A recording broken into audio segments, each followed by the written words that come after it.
Hey guys, welcome back to the channel. I'm Sam, got my co-host with me, Phil, today, and today we've got more Bob Dylan for you. It's been a while since we did some Bob Dylan. Yeah, and today we've got Hurricane on the agenda. Hurricane is one of Bob's more popular songs, I believe. And I believe this is one you guys were saying that we got to get to. It has been a while, like I said, since we did Bob. And the songs that we did may not have been ones that you guys were saying were songs that a lot of people would recognize. Like his most popular songs. Although Mr. Tambourine Man, I believe, was the most popular song that we did. And I believe somebody else had done a cover of that, if I'm not thinking of the wrong song here. But yeah, anyways, we're coming back to Bob. And this one is, I think, about a middleweight boxer. Yeah, who was wrongly accused of murder or something like that. And this song is supposed to be about his situation. Yeah, so that's the gist that we've gathered related to this song, but it is a longer song at 8.5 minutes of lyrics here that we're going to have from Bob. So interested to see what the storytelling is going to be like. Yeah. That's been something we've really enjoyed from. I love the storytelling songs. So. In general, not just from in Bob general. Dylan. So I'm here for it. All right, let's find out what this is all about. Hurricane by Bob Dylan.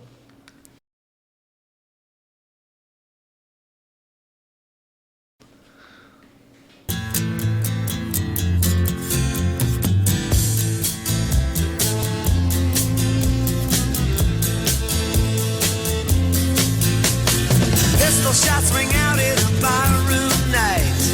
Enter Betty Valentine from the upper hall. She sees a bartender in a pool of blood. Cries out, my God, they've killed them all. Here comes the story of the hurricane. The man the authorities came to blame for something that he never done. Put in a prison cell, but one time he could have been the champion of the world.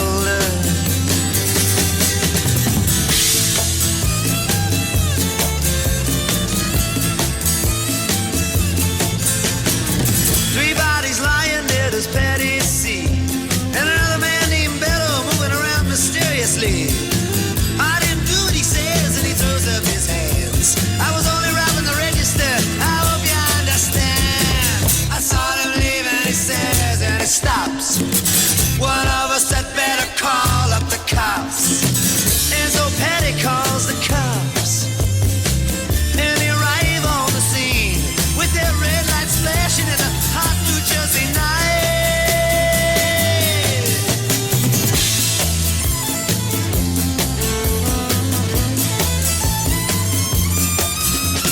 Meanwhile, far away in another part of town, Rubin and a couple of friends are driving around.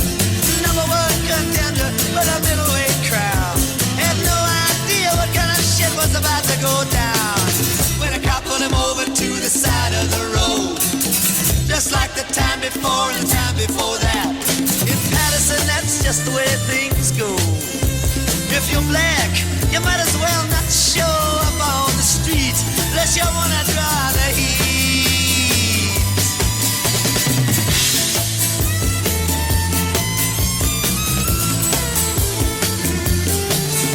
Alfred Bello had a partner and he had a rap for the cops. Him and other Dexter Bradley were just out prowling around. He said, I saw two men running out, they looked like middleweights.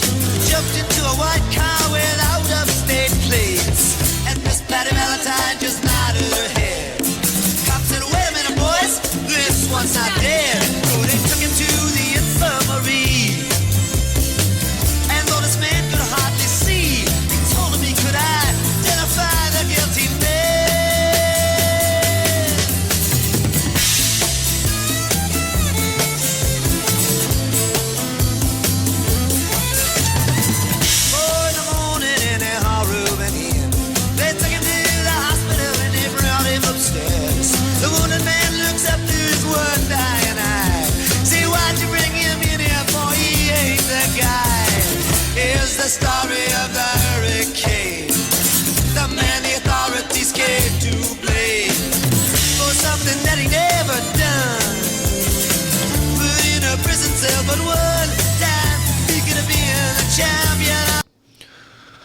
This is so different than the Bob Dylan that we've done thus far. Yeah, super different. The tempo is for one. I was gonna say it's super fast. Oh yeah, But I feel like that almost like kind of goes in line with this almost like mystery kind of thriller murder theme. the Like, drama. I feel like, of yeah, the feeling it's almost of the like they're song. keeping you on the edge of your seat by this like fast paced tempo. Yeah, and he sounds like he's got a lot to get through with the story. Yeah, So, lots of we're facts. going to do 8.5 minutes here, and that's because he's going through so many details within this. Yeah. Right of, right into each single action that's taken place.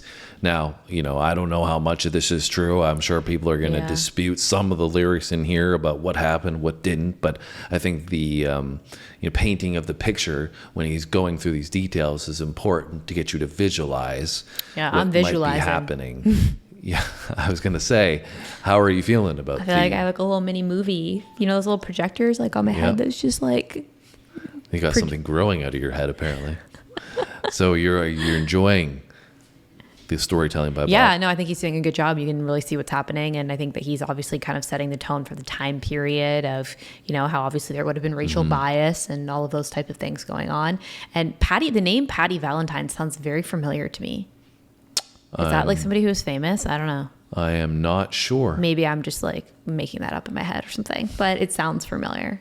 Yeah, well, like you said, the lyrics are representing such a different time period. Yeah. We're talking 60 years ago. And it's just, interesting to try to visualize what everything looked like at that time. But Bob is doing an outstanding job with the pen, Oh, yeah. with the rhymes, the cadence, the delivery of the vocal to allow this to be portrayed with the lyrics and conveying the message of them, but also the emotion and the passion, within that, alongside the strings that are creating this mysterious drama vibe that you alluded to. Yeah, right? and they're also the clarity of this is really for it being an older song too, Yeah. right? Like the clarity is really great, and you can. I mean, obviously we have the lyrics are on the screen, but I feel like even if you didn't have them, you could still probably follow along pretty well. Well, let's continue, and we'll talk a little bit more in a few minutes. Story of the hurricane. The man the authorities came to blame for something that he never done. Put in a prison cell, but one time he could have been the champion of the world.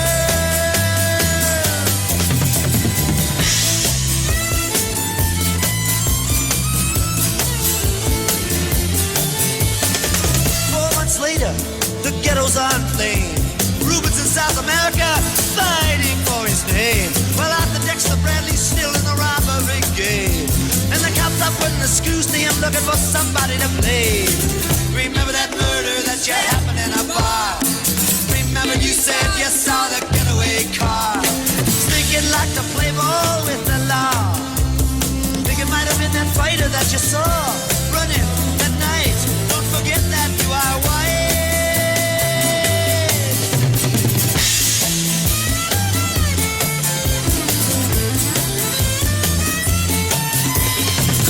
Dexter Bradley said, I'm really not sure. The cop said a poor boy like you can use a break. We got you for the motel job and you're talking to your friend Bello. You don't want to have to go back to jail, be a nice fellow. You'll be doing society a favor. That son of a bitch is brave and getting braver. We want to put his ass in the stir. We want to pin this triple murder on him. He ain't no gentleman jail.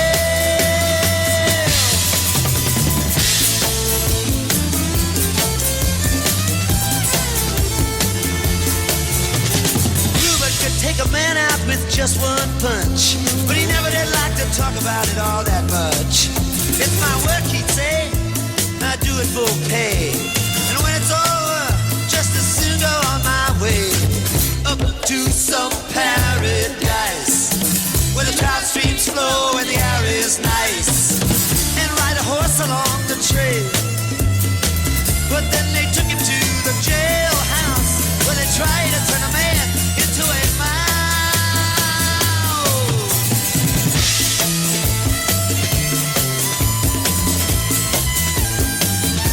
All of Rubin's cards were marked in advance. The trial was a chance. The judge made Rubin's witnesses drunkards from the slums.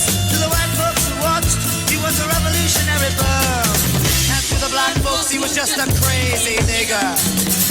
No one doubted that he pulled the trigger. And though they could not produce the gun, the DA said he was the one who did the deed. And the old white jury agreed.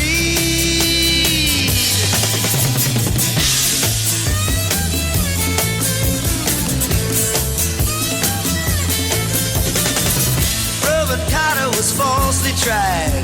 The crime was murder one. Guess who testified? Bello and Bradley, and they both all they lied. And the newspapers, they all went along for the ride.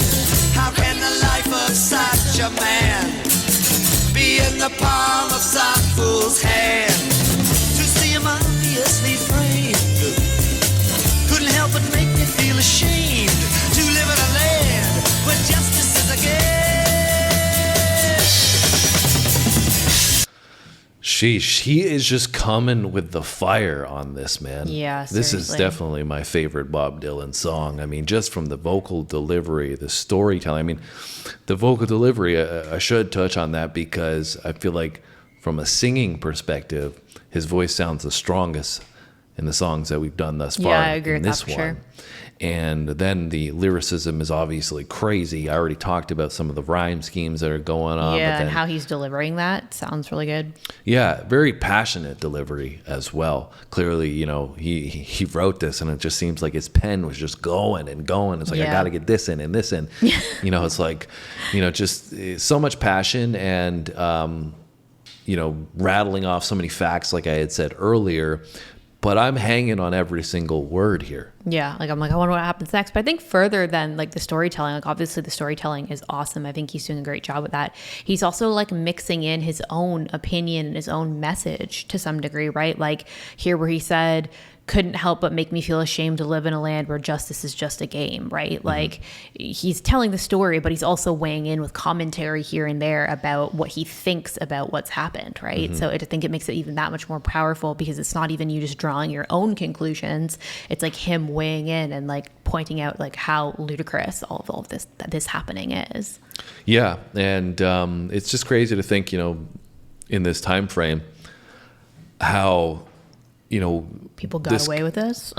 Yeah, well, obviously that, but I think more so on a personal level. Like for me, I think sometimes we overlook the individual in the circumstances. So in Rubin Carter's case, you know, he was a boxer that seemingly was a really talented guy. His life was going in the right direction. From what Bob said, he just kind of, you know, did his job type thing. We don't know anything about him other Yeah, than we're just that. going off of the song. But, you know, from Rubin's perspective, you know, he's just going about his life, doing his thing, and then all of a sudden he's put in jail for murder. Yeah. You know, and it's like how on an individual level I try to put myself in that person's shoes and recognize how betrayed but helpless you must feel that in this justice system, as Bob is talking about in this one, you cannot do anything. Like the whole system is against you. And I think that's where, you know, things are much different today, but that's where there was a lot of struggle and, you know, need to be progressive moves that took place was in the system itself, right? To not have it pitted against certain groups of people, like, you know, he was referring to Rubin in this one, but lots of instances, I think, around this time period where that took place. But he's doing an outstanding job, Bob is, at allowing you to see from an individual personal level, from Rubin's, you know, point of view, which I think is really, really important to delivering the overall message. Because if you can put yourself in Rubin's shoes for a moment, then you can really start to think about, wow, that's messed up. Like, that's really messed up. But if you see something on the news, it's just like, you know, in passing. But I think it's more powerful with this musical idea that he's putting forward. Yeah, for sure. And actually getting you to connect almost like to the full story, right? That's another thing. When you just hear something in passing or on the news, like you're not going to like connect to the full story. It's just a sliver of information, right? So, and then, you know, I assume this must have brought more attention to Rubin himself. sure. I don't know where this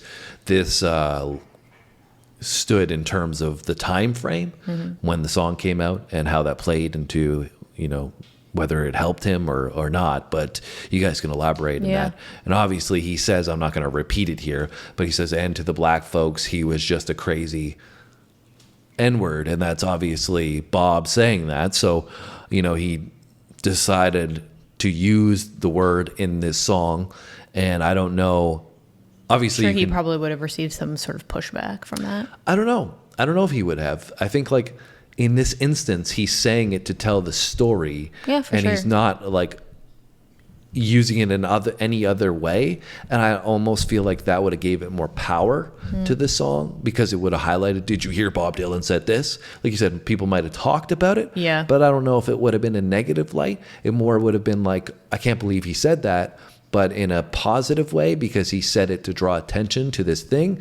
And by saying it, more people are speaking about it, and it's raising more awareness, which is going to have a positive impact on the black community as a whole. So yeah, I mean, I'm sure it definitely drew attention for sure. And I don't think he's saying anything like that is wrong or bad. I just feel like in general at that time period, people were probably just like, well, he said what?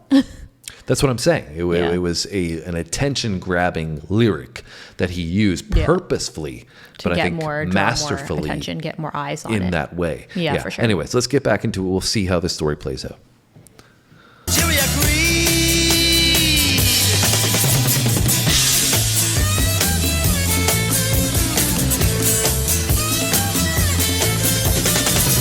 Rubin Carter was falsely tried. Crime was murder one. Guess who testified? Bellow and Bradley, and they both all they lied. And the newspapers, they all went along for the ride. How can the life of such a man be in the palm of some fool's hand? To see him obviously framed couldn't help but make me feel ashamed to live in a land where justice is a game.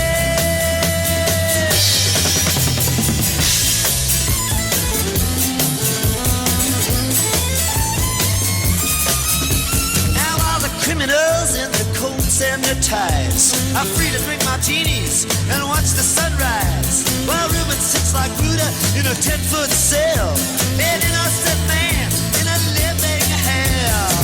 Yes, that's the story of the hurricane, but it won't be over till they clear his name and give him back the time he's done. Put in a prison cell, but one time he could have been the champion of the world.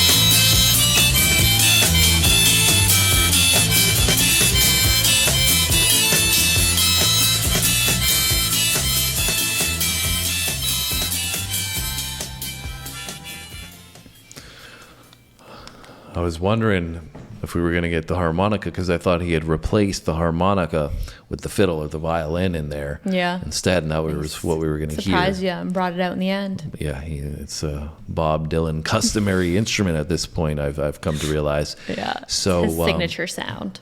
Yeah, what was not signature, I would say, was seemingly the use of the hand drums that were on hyperspeed. Yeah. In this one layer, they were going But I feel off like that's at that like tempo. for the kind of thriller aspect, right? Like keep you on the edge of your seat, like they use that a lot in like mystery crime kind of like TV shows and movies and stuff like that for that like effect. Well, I think that was an interesting conceptual idea, though, in that most songs that are supposed to be so deep and passionate, discussing issues, you don't necessarily find them to be up tempo, because I'm not saying that's all the time, but generally you want people to focus on the message, so it's slowed down, right? So people can take it in a bit more when it's supposed to be a deep, powerful message, right?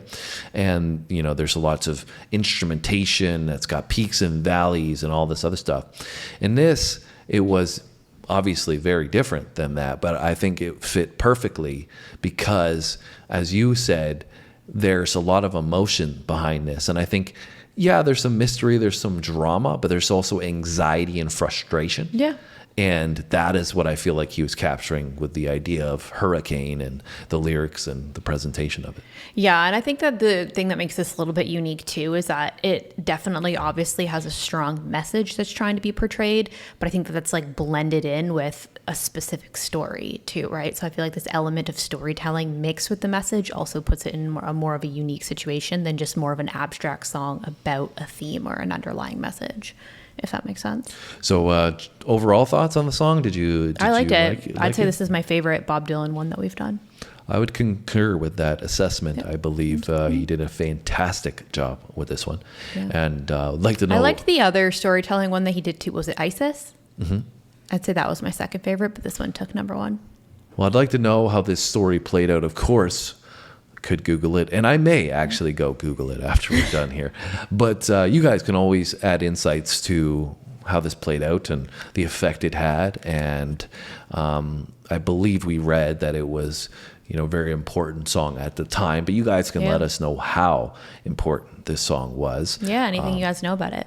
Yeah, and let us know how you feel about the song, whether it's one of your favorites from Bob Dylan and other songs that you like from Bob Dylan that we should check out. There's been a lot listed in those comments because he has such an extensive catalog. Yeah. So we need to know where would you like us to go next. So if you see a song that somebody's dropped in those comments and you agree with it, hit the thumbs up on that comment. Give them a like so you can agree with their assessment of where we should go next, and we'll pinpoint that and say, let's check out that song. Yeah. And also, don't forget to hit our thumbs give up us for a nice little thumbs up on this video. Make sure you comment, like I said, but also don't forget to check to make sure you're subscribed. If you think you're subscribed, make sure that you still are, because YouTube can be a little bit finicky by unsubscribing people sometimes. I know it sounds crazy, but we've heard about it happening to our own subscribers. Yes. And so we don't want you. It actually happened to me, so recently. Yeah, we don't want you to miss out on our content going forward. So make sure you're subscribed. Come back tomorrow. We drop 2 more videos. Anything you want to add before we go, Sam? No, just thanks for the support, guys. Keep coming back and hope to see you in the next one.